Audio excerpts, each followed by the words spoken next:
જય રામદેવ પીર મારી બહેનો ભાઈઓ દરેકને જય રામદેવ પીર। અને ચેનલ ઉપર નવા હોય તો મારી બહેનો મારા ભાઈઓ સબસ્ક્રાઈબ કરી લેજો, જેથી રામદેવ પીરની જે સત્ય ઘટના છે, રામદેવ પીરની જે સંપૂર્ણ વાર્તા છે તમને જાણવા મળે, સાંભળવા મળે મારી બહેનો મારા ભાઈઓ। અને વિડીયો વધારે સારો લાગે તો તમે દરેક જગ્યાએ શેર કરજો જ્યાં રામદેવ પીરની જે પૂજા કરતા હોય છે, જ્યાં કણ પોતાના ઈષ્ટદેવ હોય છે, અથવા તો જે રામદેવ પીરને માનતા હોય છે, દર બીજે જતા હોય તો આવા દરેક વ્યક્તિને રામદેવ પીરનો જે આ વિડીયો છે એ પહોંચાડવાની જવાબદારી તમારી છે મારી બહેનો।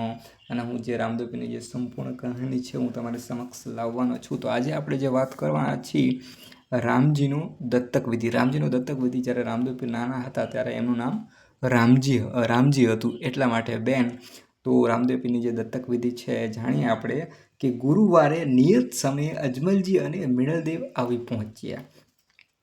શાયર મેઘવાળનો પરિવાર પણ આવી ગયો। આજે વસંત પંચમીનો પવિત્ર દિવસ હતો।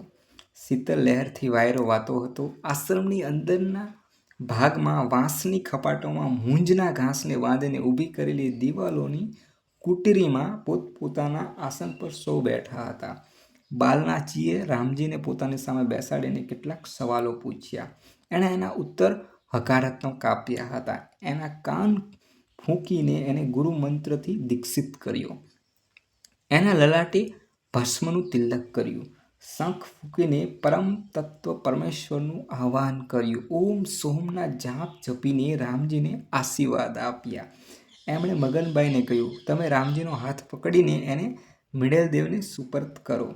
ગુરુદેવની આજ્ઞા અનુસાર મગનભાઈએ રામજીનો હાથ પકડીને મિણલદેવને સોંપ્યો। મિણલદેવે રામજીને પોતાના ખોળામાં બેસાડ્યો। એ રીતે રામજીનો એટલે કે જે રામદેવ પીર છે તેમની દત્તક વિધિ સંપન્ન થઈ। નીરવ શાંતિ વચ્ચે બાલનાચી બોલ્યા, હવે આજથી તમારે સૌએ રામજીને રામદેવના નામે સંબોધન કરવાનું। રામદેવ જે નામ છે એ અહીંથી પડ્યું છે મારી બહેનો, એ આપણને જાણવા મળે છે મારા ભાઈઓ। આગળ આપણે વાંચીશું કે શાયર મેઘવાળ સામે જોઈને તેઓ આગળ બોલ્યા, સૂર્ય કદી અસ્ત થતો નથી, એથી એ શાશ્વત છે। એ જ રીતે સત્ય શાશ્વત છે। એ જ રીતે ભૂત, ભાવિ અને વર્તમાન શાશ્વત છે। એની સત્યતા કદી લુપ્ત થતી નથી। મૂળભૂત એ સત્યની ઉપર માયાના પડળના કારણે જગતમાં અનેક પ્રકારના અનિષ્ટોની ભરમાર ચાલતી રહે છે। તેઓ અજમલજી સામે જોઈને બોલ્યા, આ શાયર મેઘવાળને હું જાણું છું।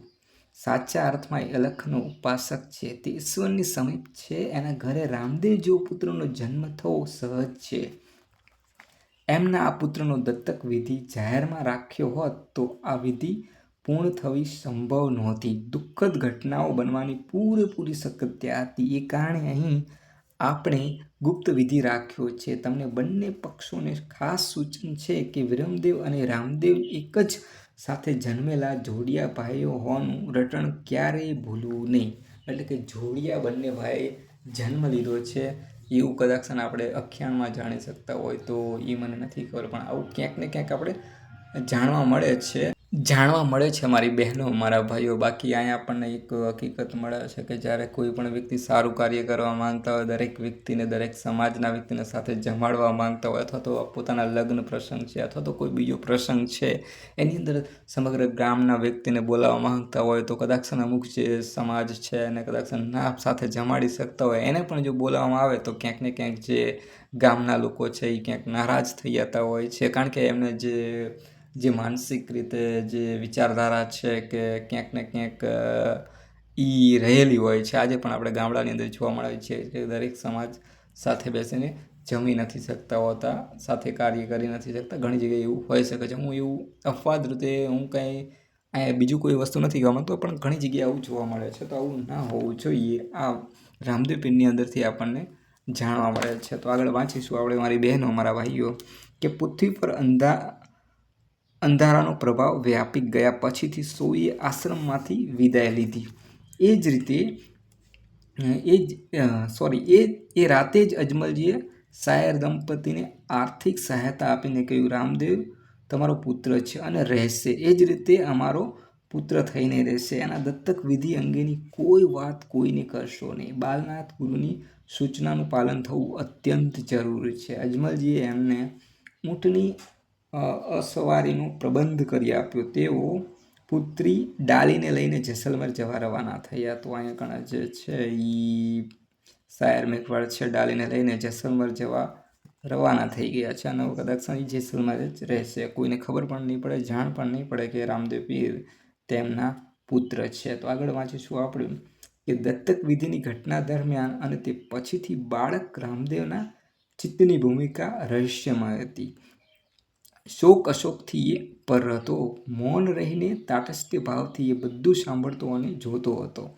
એની કુતુહલતાની ઊંડાણ પ્રગાઢ હતું. જન્મદાતા માતા પિતાને દૂર જતા જોઈને એણે સાક્ષી ભાવે ઊંચો હાથ કર્યો હતો. મૃણલદેવે રામદેવને સજ્જ કરીને વિરમદેવને બોલાવીને કહ્યું, તારા ભાઈબંધ રામજીનું નામ રામદેવ છે. એ હંમેશ માટે આપણી સાથે જ રહે છે. એ તારો નાનો ભાઈ છે. તમારે સંપીને સાથે રહેવાનું છે. બાકી આજના સમયની અંદર તો ઘણા ભાઈઓ પોતાની પ્રોપર્ટી હાતું ઝઘડા કરતા હોય છે અને કંઈક ને કંઈક વિવાદ ચાલતા હોય છે. તો આ વસ્તુ ના કરો. એકને ઓછું આવે, જાજુ આવે, જતું કરો અને બસ જિંદગી મસ્તીથી જીવો. મારું કેવું છે. અહીંયા હું જે બુકના વિચાર છે એ નથી કહેતો મારી બહેનો, જે મારા વિચાર છે એ તમને કહીએ. આગળ વાંચીશું આપણે મારી બહેનો કે મૃણલદેવની વાત સાંભળીને વિરમદેવ રાજી થઈને કૂદવા લાગ્યો. એને ગમતો દોસ્ત પોતાનો ભાઈ બનીને હંમેશ માટે સાથે જ રહેવાનો હોવાથી એ રામદેવને બાથ ભીડીને વળગી પડ્યો. મૃણલદેવ સામે જોઈને અજમલજી કહે, જુઓ તો ખરા, સાચા અર્થમાં આ બાળકો અલખના બંદા છે. મોટી ઉંમરના આપણે સૌ દંભ વિના જીવી શકતા જ નથી. અજમલજી અને મૃણલદેવે પોતાના અંતર રંગી અને લાગતા વળગતા સૌને સૂચન કર્યું કે રામદેવની બાબતમાં કોઈની સમક્ષ એક હરફ પણ ઉચ્ચારવો નહીં. તો બસ આ રામદેવની જે દત્તક વિધિ છે એ મારી બહેનો, મારા ભાઈઓ, વિડીયો પસંદ આવ્યો હોય તો વિડીયો લાઈક કરો. કંઈક નવું જાણવા મળ્યું હોય, સમજવા મળ્યું હોય તો તમે કહી શકો છો કે રામદેવ પીરના જે જીવનની અંદરથી આપણે કંઈક જાણી શકીએ. બાકી તમને જો નાનો મોટો પ્રશ્ન થતો હોય તો એ પણ નીચે કોમેન્ટમાં કહી શકો છો મારી બહેનો. મને પણ પ્રશ્ન આની અંદરથી થશે તો હું પણ ક્યારેક તમને પૂછીશ કે આ શક્ય છે કે નથી. બાકી મારાથી પણ ભૂલ થઈ શકે છે, તમારાથી ભૂલ થઈ શકે છે અને લગભગ ઈશ્વર કહે છે ને એનાથી પણ ભૂલ થઈ શકતી હોય. તો તમે હું તો માણસ છીએ, તો દરેક વ્યક્તિથી ભૂલ થઈ શકે છે. મારા અંદર બોલવાથી ભૂલ થઈ હોય તો મને માફ કરજો મારી બહેનો. બાકી જે સત્ય હતું એ મેં તમારી સમક્ષ લાવવાની કોશિશ કરી છે. બાકી જય રામદેવ પીર લખી નાખજો અને વિડીયોને શેર કરવાનું ભૂલતા નહીં. જો તમે રામદેવ પીરની જો પૂજા સાચા અર્થમાં કરતા હોય તો મારી બહેનો. મળીશું નવા વિડીયોમાં, તો જલ્દીથી. मैंने टच किया